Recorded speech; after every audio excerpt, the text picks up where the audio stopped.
Some 200 miles southeast of Honolulu is an island called Hawaii, the Big Island. Hawaii, the home of fiery volcanoes, ruled according to legend by the goddess of fire, Pele.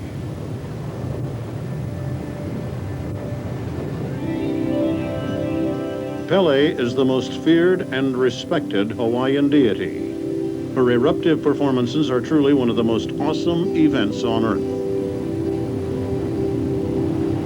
The capital of the island of Hawaii is Hilo, nestled in a bay on the eastern shore. Hilo is flanked by 3 volcanoes, 2 of which are active. To the west is Mauna Kea, in repose for the last 3,600 years. When measured from the ocean floor, Mauna Kea stands approximately 32,000 feet, making it the tallest mountain on Earth. To the southwest of Hilo stands the largest mountain on Earth, Mauna Loa. This volcano is currently active, most recently threatening Hilo in 1984. Dwarfed by these 2 giants is Kilauea, almost due south of Hilo. While much smaller, it is growing rapidly and now is in fact the most active volcano on Earth. Between January 3rd, 1983 and June 26, 1986, for 3.5 years, Kilauea's volcanic activity is confined to the East Rift Zone. Most of the eruptions have centered here at the Pu'u'o'o vent, about 12 miles east of the Kilauea crater. By mid-1985, after only 2.5 years of activity, Kilauea has produced the largest volume of lava of any single Hawaiian eruption in history.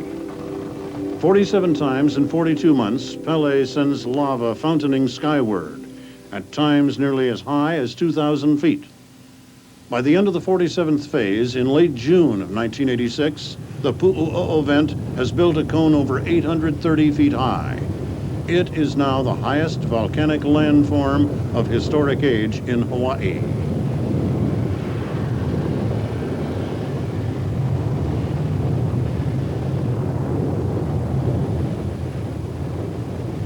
Volcanic activity has formed over 80% of the Earth's surface and 100% of the Hawaiian Islands. This birth of the Earth has made a lasting impression on those fortunate few who have seen the goddess in action.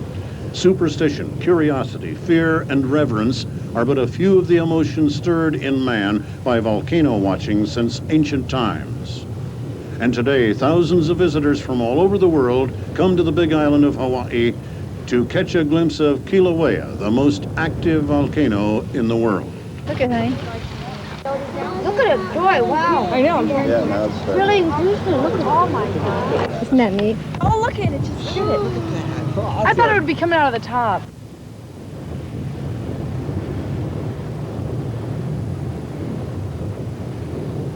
A buildup of pressure followed by a sudden release causes these spectacular lava fountains. Kilauea is considered a gentle volcano, but even a gentle giant can be deadly.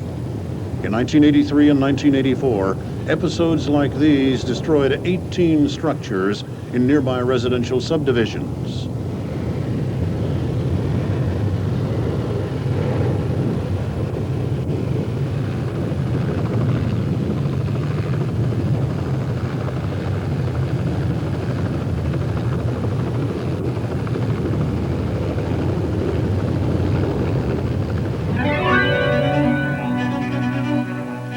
Just as the first 47 eruptions from the East Rift Zone occur almost monthly, so does the 48th. But this time, Pele changes her tune.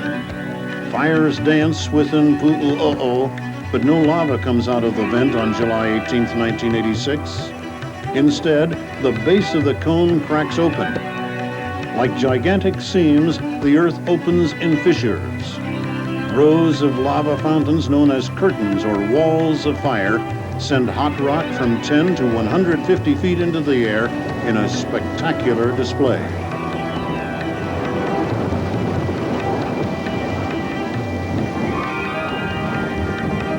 The activity continues into the night and becomes even more beautiful. The glow lights up the sky. Molten rock jumps from cracks in the earth. Methane gas, created when trees decompose without oxygen, causes explosions which sparkle like diamonds at the head of the lava flows.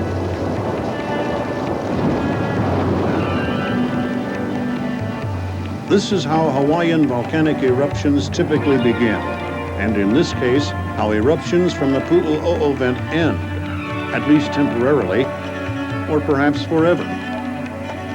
Overnight, the eruptive activity momentarily stops, but a high volume of lava output causes fires downslope for the next 2 days.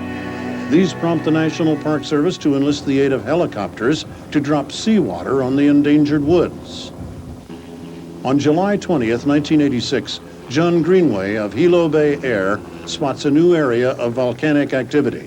We finished off a few hot spots in the morning, about 6 o'clock, and park folks decided they better go up there and have a little reconnaissance. We went up about 8:20, and lava was just starting to ooze out of the ground. And as we circled it, it just increased until it was finally starting to spit and spout and became very active. On Tuesday, July 22nd, the curtain is reduced to 100 feet, and by this time is merely gurgling or percolating and looks somewhat like sun flares. At this point, scientists feel the eruption may be over, but actually the 48th phase is only in its infancy. By month's end, Pele is oozing out lava that cuts into fern and ohia forests around the clock, steaming, smoking, and stinking. John Greenway's discovery is to become a lake, feeding lava flows that will eventually destroy 28 homes and millions of dollars worth of property on its relentless march to the sea. A journey many residents knew was an unpleasant possibility, but very few ever really expected.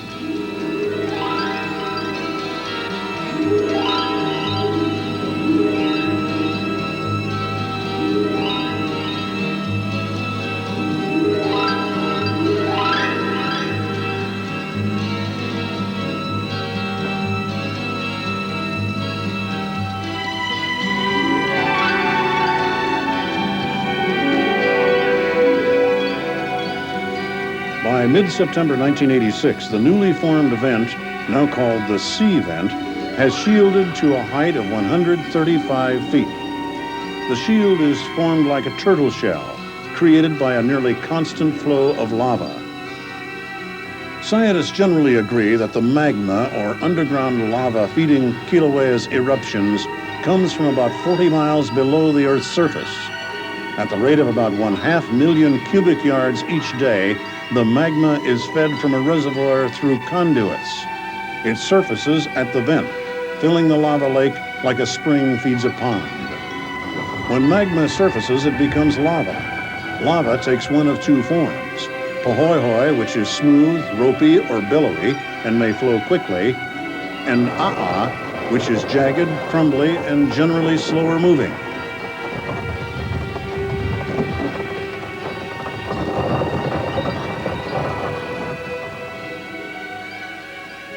Repeated overflows from the new lake continue to raise its own level, building rock around itself as it erupts. Meantime, downslope, the flows are destroying some forested areas, but posing no threat to the communities by the ocean, Kalapana and Kapa'ahu, at least not yet. Activity at the sea vent, however, continues, with lava in constant motion.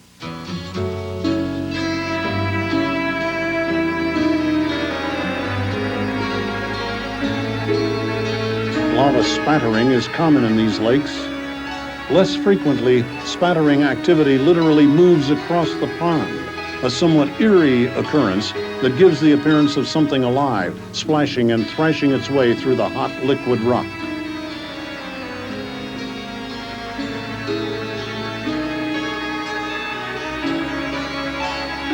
This particular lake is formed at the 2,200-foot level of Kilauea volcano.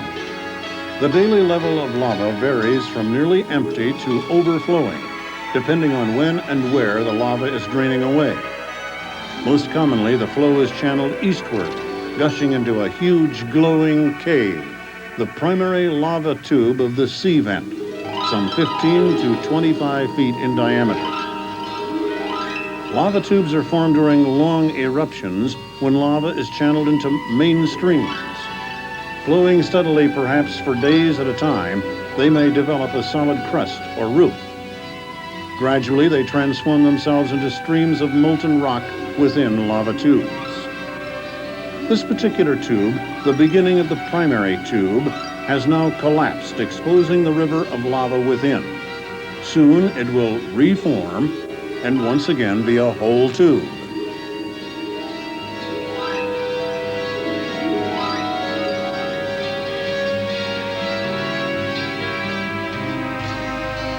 Because walls and roofs of these tubes are such good thermal insulators, lava flowing through them can remain hot and fluid much longer than surface flows. This is precisely why the 48th eruption is able to make its way to the Pacific Ocean. Tubes transport the molten lava several miles before it resurfaces.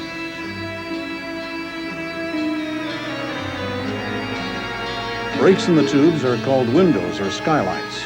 These allow us to catch momentary glimpses inside the fiery streams.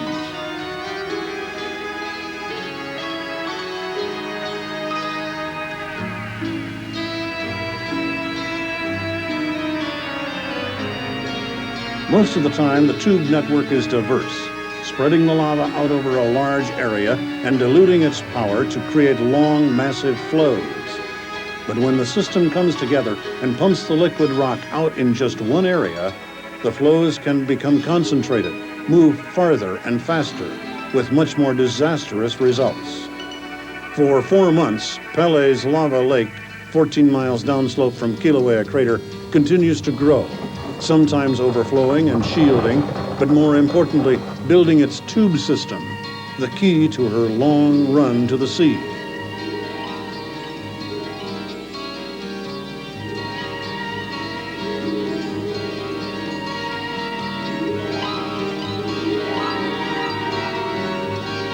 By early November of 1986, flows exiting the tube system become more frequent and at lower elevations.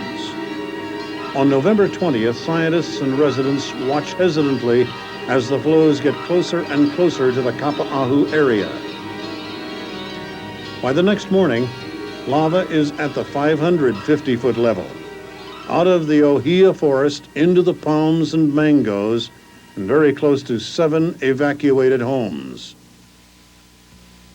Over the next 2 days, the flows gradually burn their way through the jungle, moving steadily toward the Kalapana Highway. By night, the residents below watch the glow increase as the forest is unable to contain Pele's advance.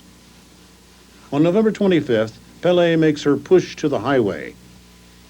Scientists monitoring the lake notice strong movement and low level, indicating no blockage of the system. The volcano is still pumping out from 1/2 to 3/4 of a million cubic yards of lava each day. The beautiful area of Kapa'ahu is in serious danger. That night, the hillside is ablaze with fires, flows, and explosions, the fireworks display of the goddess Pele.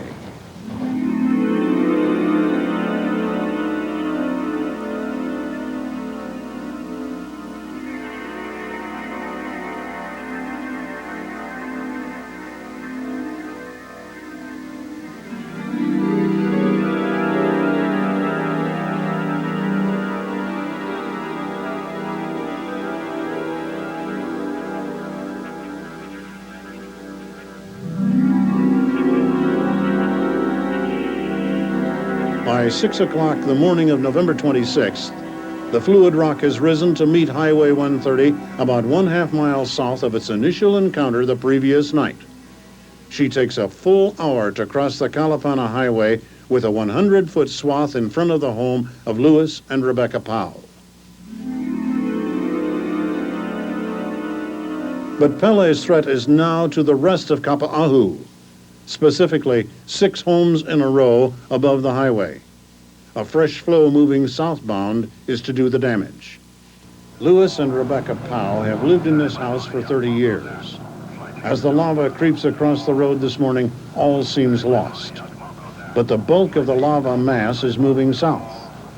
The Powell house is threatened but spared for the time being. Firemen pour water on the flow. This slows its advance and reduces the threat of brush fires from the intense heat. It works, for now. By noon, she has found her way to the home of Emma Kalber. Before the lava even touches the house, it bursts into flames.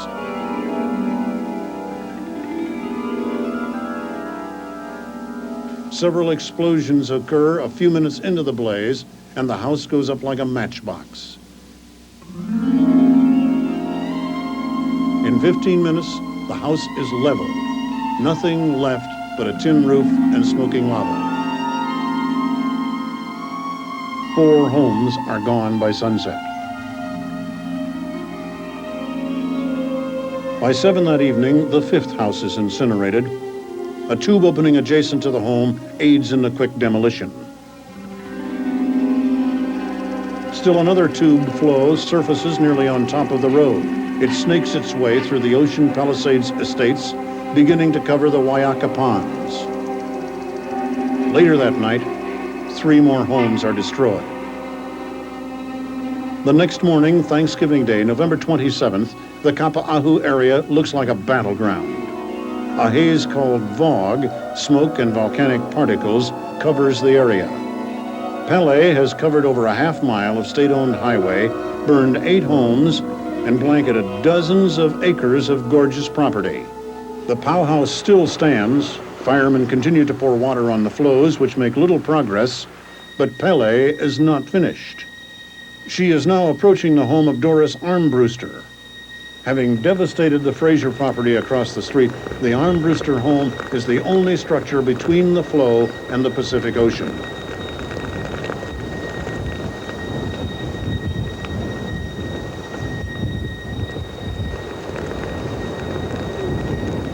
From inside the house, the raging volcano looks like a nightmare, a scene from a war movie or a spine-tingling midnight thriller.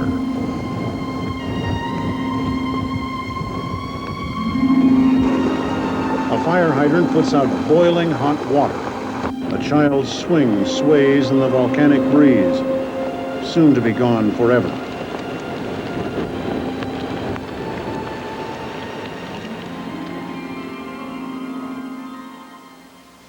Just beyond the Armbruster house, the flows threaten beautiful and historic Punalu'u, the Queen's Bath. For days, local residents wonder whether their popular swimming hole will be no more. Pele brings her molten mass within 400 feet of the ancient water pool. She then turns seaward to fill in more of the Waiaka ponds, a series of tidal pools known as the King's Bath. It is here that she makes history on the 28th of November, 1986. Hot lava had not hit the Pacific Ocean since the Mauna Ulu eruption of 1973. But as rainbows fill the sky, Pele once again meets her sister, the goddess of the sea, Namaka Okahai.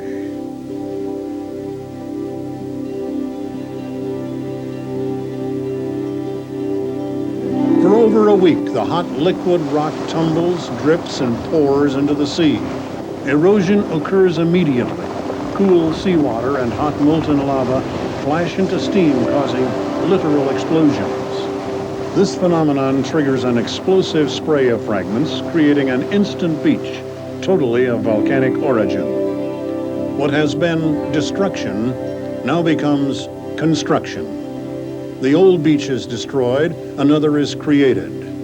This swimmer walks out onto a one-day-old pebble beach that is gone the following day, replaced by still more lava rock and yet another beach.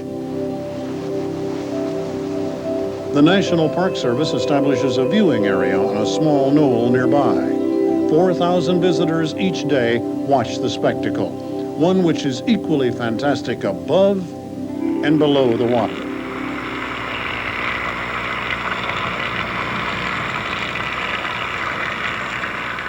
These are tongues of pillow lava, special structures that form when molten lava flows into the ocean. The crust quickly solidifies, splits open, then solidifies again.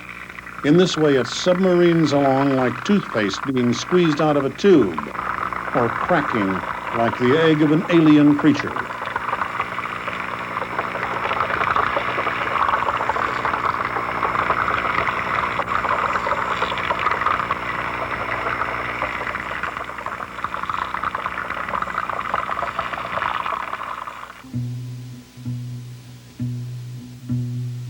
The goddess rests briefly on the first day of December, but she's far from finished. Overnight, the Pow House is finally taken, exactly 1 week from the initial threat. Meanwhile, the Roberts family works frantically to save their orchids. They cut and load the flowers onto a semi-trailer, but ironically, their flower garden is the only thing left untouched. Once again, the seemingly endless delay. And then, early December 8th, the Roberts house is overtaken. The 11th and final house lost in the nearly 2-week onslaught. A fitting end to all the destruction comes at the ocean's edge, where the goddesses collide once more.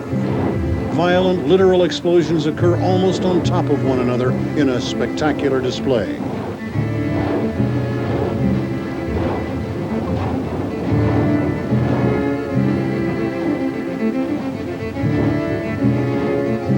By evening, the battle is at its peak.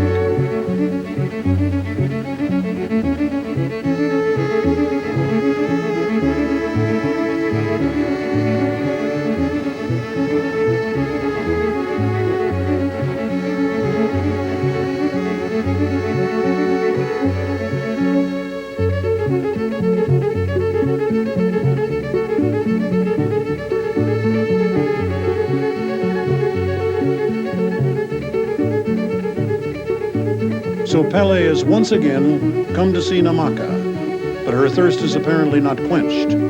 Local residents say this eruptive phase will stop when the lava hits the ocean. How wrong they are. Activity now becomes sporadic downslope, apparently because of a blockage in the tube system. Hot lava is unable to get out of the lake fast enough and begins to overflow regularly.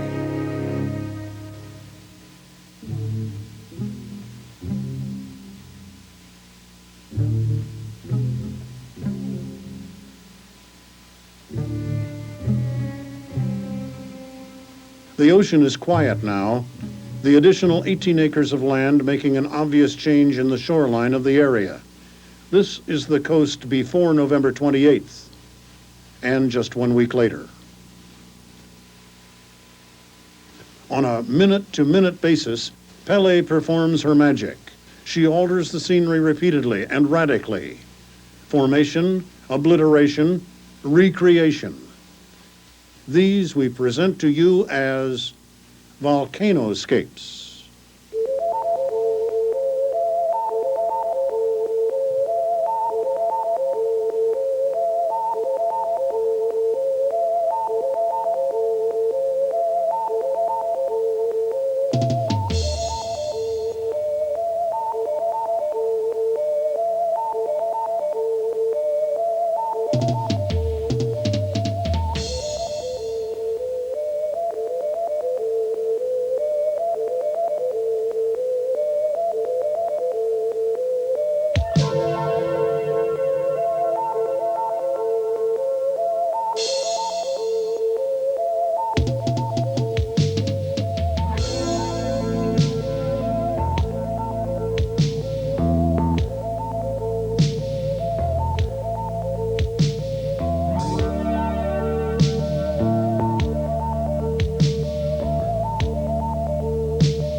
As if signaling the beginning of a new destructive phase, Pele shapes an uncommon feature in the Pohoihoi flow exiting the lake.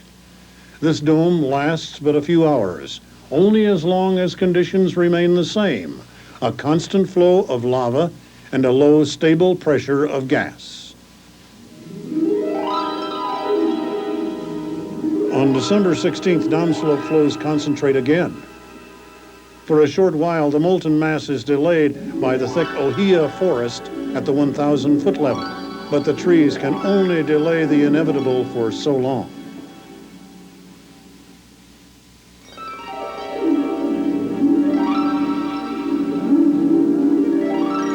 Just past the forest is sloping grassland, less than 1/2 mile from 4 homes and a religious sanctuary.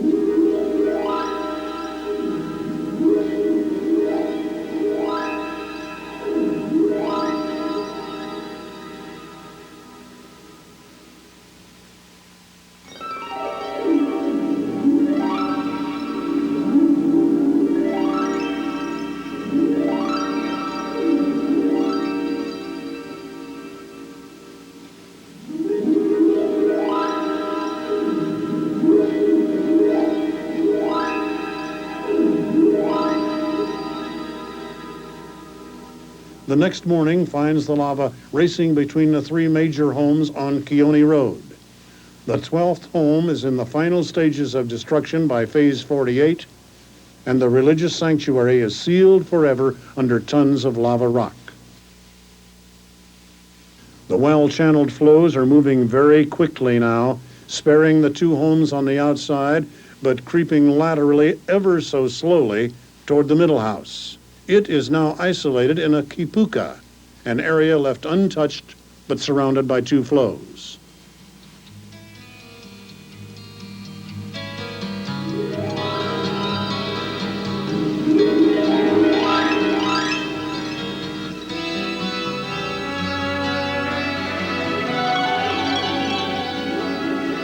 The lava cuts through the grassland so quickly that it covers the grasses before they can ignite and pushes an accretionary ball forward.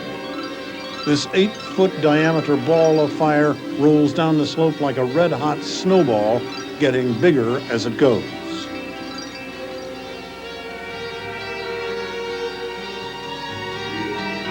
Evening once again brings on the drama of Pele's light show. Trees burst into flame as a multitude of flows seem to come from every direction, but all are channeled into one major 300-foot wide flow that is now rapidly approaching Highway 130.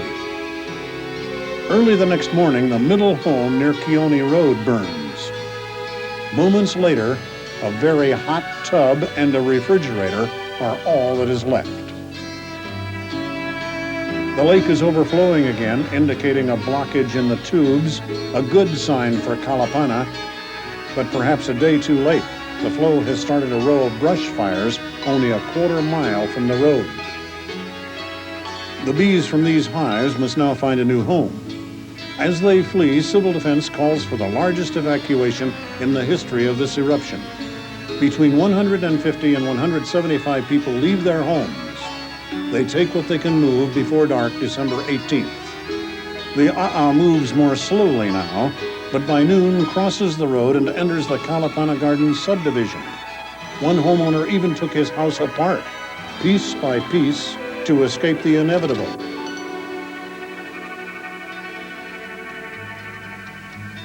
As evening comes, the grinds to a halt, but in its footsteps lurks the most destructive single Pohoihoi flow of 1986. Now witness why Pele is the most feared and respected deity in Hawaii. Overnight, she crosses the road again, this time with a new flow, pouring fiery lava into Kalapana in a ruthless assault.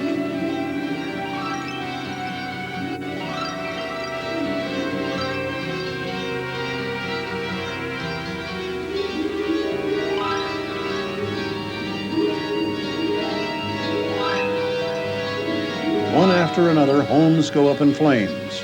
Trees fall, homes collapse, dreams shatter.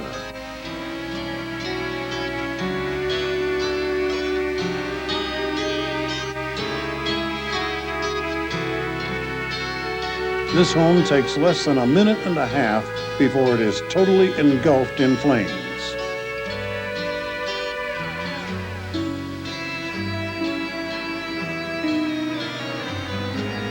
By day's end, 13 homes are destroyed. The next day, 4 more. Then, as suddenly as she began, she stops. But not before the damage is done, so quickly, so dramatically.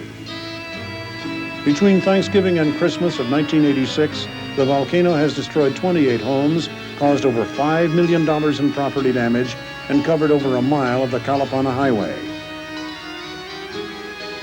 But the sea vent is still very, very active. As of this writing, scientists are still measuring the output of the volcanic lake at over 1/2 cubic yards per day. A similar vent, Mauna Ulu, continued like this for 5 years, from 1969 to 1974. This vent began its phase 48, the current eruption, in July 1986. If you are like many volcano watchers, these images will stimulate dreams. The visions of the volcano streaming back into the mind and soul. The goddess is destructive, but also constructive. Ugly, but beautiful. Colorless, but colorful. In many ways, the volcano is a microcosm of life itself. The source, the universe, manifest in the goddess of fire, Pele.